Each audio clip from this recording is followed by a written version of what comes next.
हाथ जोड़ रहा हूँ फेस टू फेस। हमारे साथ है आप मेरे सावरली जी। सर हाल ही में महाराष्ट्र में बहुत नमस्कार। बड़ी राजनीति हो रही है, मुस्लिमों को मेले में बैन, क्या कहें? सर ये सिर्फ महाराष्ट्र में नहीं है, ये जितने मेंटल किस्म के नेता हैं जिनकी पब्लिक डिमांड बिल्कुल जीरो हो चुकी है। कोई डोगी को पूछना पसंद करता है लेकिन इन लोगों को पूछना पसंद नहीं करता। तो ये ऐसे लोग अपने आप को हाईलाइट करने के लिए उल्टे सीधे बयान देते हैं। हिंदू मुसलमान पहले भी साथ में रहते थे, अभी भी रहते हैं और आगे आने वाले टाइम में भी रहेंगे। जगह नहीं होगी तो सिर्फ इन जैसी मानसिकता के लोगों की जगह नहीं होगी जो कि मेंटली डिस्टर्ब हो चुके हैं। ये जिंदगी में ये नहीं कर पाएगा कि मुसलमान से मत खरीदना या हिंदू से मत खरीदना। जो हिंदू मुसलमान आपस में भाई की तरह रहते हैं वो इन लोगों के बयान पर ध्यान नहीं देते और ना इनको सीरियस लेते हैं। लेकिन इनके खिलाफ प्रशासन को संज्ञान लेना चाहिए और इनको तुरंत देशद्रोह के मुकदमे में अरेस्ट करना चाहिए। ऐसे सरफिरे लोगों की जगह सिर्फ जेल होनी चाहिए।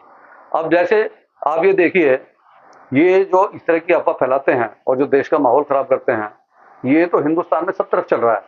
अभी आपने पीछे देखा होगा कि मसूरी के सॉरी नैनीताल के अंदर एक छोटी बच्ची के रेप को लेकर के उन्होंने वहां के हर मुसलमान को पीटा और दौड़ा दौड़ा के पीटा, उनके साथ तोड़फोड़ कर दी, रेस्टोरेंट तोड़ दिया।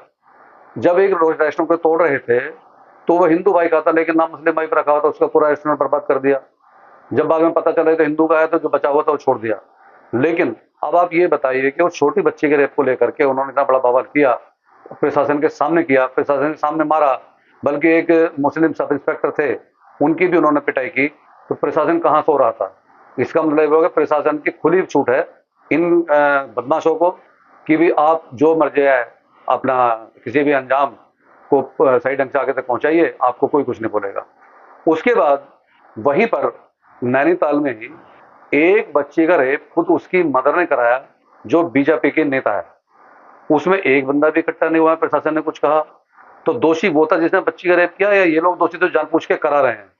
भाई वो तो मेंटल डिस्टर्ब था जो भी था। और लेकिन इसमें ज्यादा दिलचस्प बात ये रही कि बाद में ये बात खुल गई कि जिसकी उन लोगों ने पिटाई की रेप का नाम लेकर के, वो भी हिंदू निकला, मुसलमान नहीं था। तो अब जितना उन्होंने नुकसान पहुंचाया, रेस्टोरेंट तोड़े, होटल तोड़े, लोगों को पीटा, उसका नुकसान कौन भरेगा? ये तो प्रशासन की खुली छूट है ना कि आप दादागिरी दिखाइए। जिस जगह आप देख रहे हैं अभी तक भी जो गौ जो अपने हम जिनको हम गौ माता कहते हैं, हम भी मानते हैं, हमने आज तक कोई ऐसी बदतमीजी नहीं की जो उसके खिलाफ जाए। जितने भी तस्कर पकड़े जा रहे हैं टोटल हिंदू पकड़े जा रहे हैं। इसको उन्होंने अपना एक धंधा बना लिया है क्योंकि सभी पार्टियों ने जिस तरह के गुंडे पाल रखे हैं, इनके कोई इनकम तो है नहीं। इनको भी पता चलेगा कुछ दिन बाद जब इनके बच्चे बर्बाद हो जाएंगे, कोई कारोबार नहीं मिलेगा, ना ही वो कर पाएंगे, क्योंकि उनके दिमाग में नफरत फैला दी है। ये नफरत इनको कामयाब नहीं होने देगी। और जो लोग अपने शांति से व्यापार कर रहे हैं वो ये सब हिंदू मुसलमान नहीं देखते।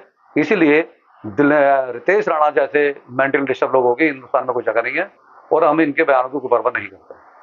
सर हाल ही में दिल्ली में झुग्गियों को तोड़ा गया है, बहुत सारी मात्रा में, बहुत सारे लोग बेघर भी हो गए।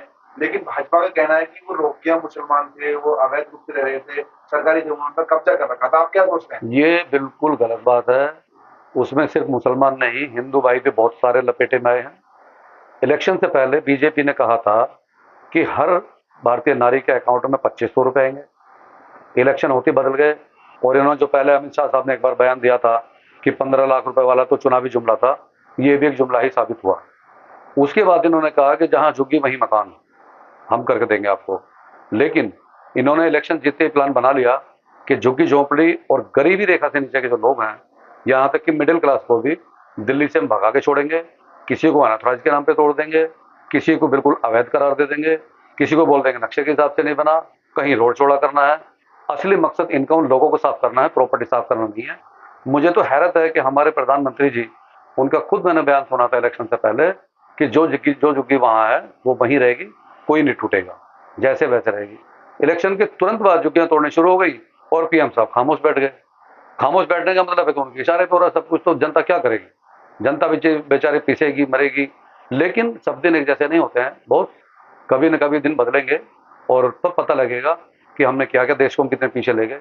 ये राणे जैसे लोग हों या भ्रष्ट नेता हो, ये देश को बहुत पीछे लेकर जा रहे हैं। असली चीजें मैं कहना चाहता हूं कि हमारे नौजवानों को सोचना पड़ेगा, उनके पेरेंट को सोचना पड़ेगा और ये हिंदू मुस्लिम की भावना को हमेशा के लिए खत्म करना पड़ेगा, तभी हम लोग आगे बढ़ सकते हैं। वरना मेरे भाई हम लोग बहुत पीछे चले जाएंगे। हमारा देश बाकी लोगों के मुकाबले कहीं नहीं टिकता। टेक्नोलॉजी आपको देखने दूसरे देशों में देखिए, जो वहां चल रहा है वो तो हम अभी 100 साल सोच भी नहीं सकते।